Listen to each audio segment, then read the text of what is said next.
Hello friends, now let us start the part 2 of the French Revolution. Now let us discuss about few other causes of French Revolution that are feudalism, subsistence crisis and taxes. Now let us go to the first cause, that is feudalism. By taking an example, we will understand what is feudalism. Now let us understand about feudalism. In the above picture, a square field is given which consists of a part of agricultural land, a people's area which is called as manor, and the manor and the agricultural lands are controlled by a head of the group called as feudal lord. The feudal lord stays in the chateau and controls everything. The group of workers in the field are known as serfs. Here, serfs are to be worked in the land where they are not paid money according to their wages but are given 2 meals per a day.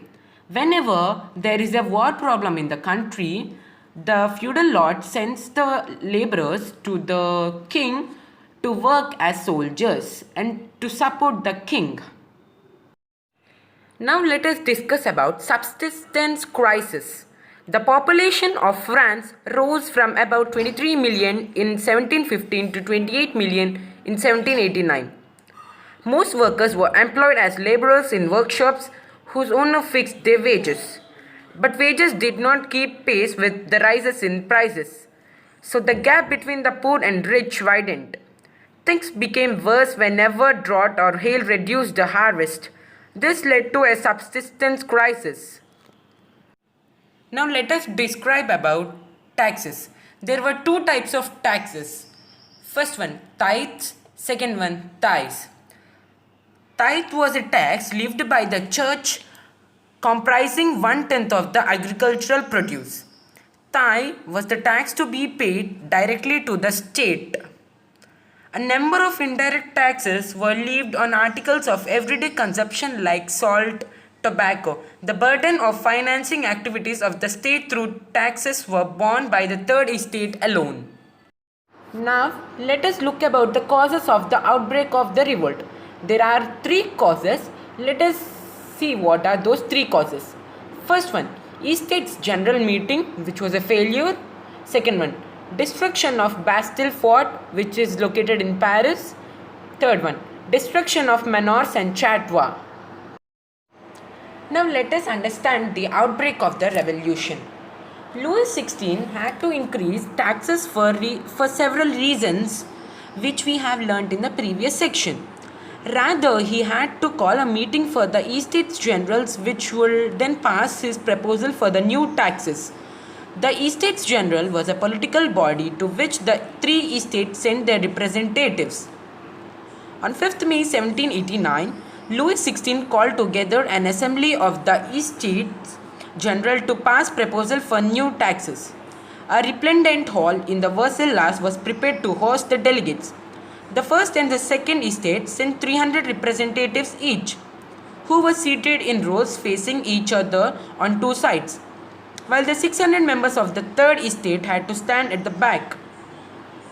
Voting in the Estates General in the past had been conducted according to the principle that each estate had one vote. This time, Louis XVI was determined to continue the same practice, but members of the third estate demanded that voting now be conducted by the assembly as a whole, where each member would have one vote. This was the democratic principle put forward by philosophers like Rousseau in his book The Social Contract. When the king rejected in proposal, members of the third estate walked out of the assembly in protest. The people out of the palace, the number like 60,000 people who were waiting in the tennis court, went against the king in a protest where they occupied the weapons in the tennis court, and they went to the Bastille Fort located in Paris and also occupied the weapons present there. The representatives of the third estate viewed themselves as a spoken man as for the whole French nation. On 28th June, they assembled in the hall of an indoor tennis court in the grounds of Versailles.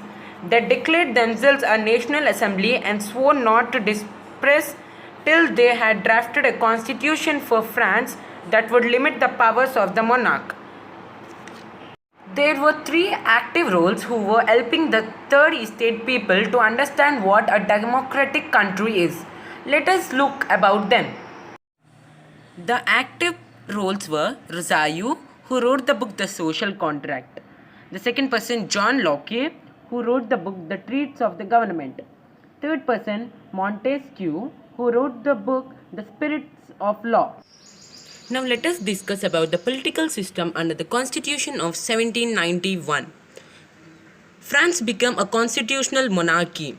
The Constitution of 1791 vested the power to make laws in the National Assembly, which was indirectly elected.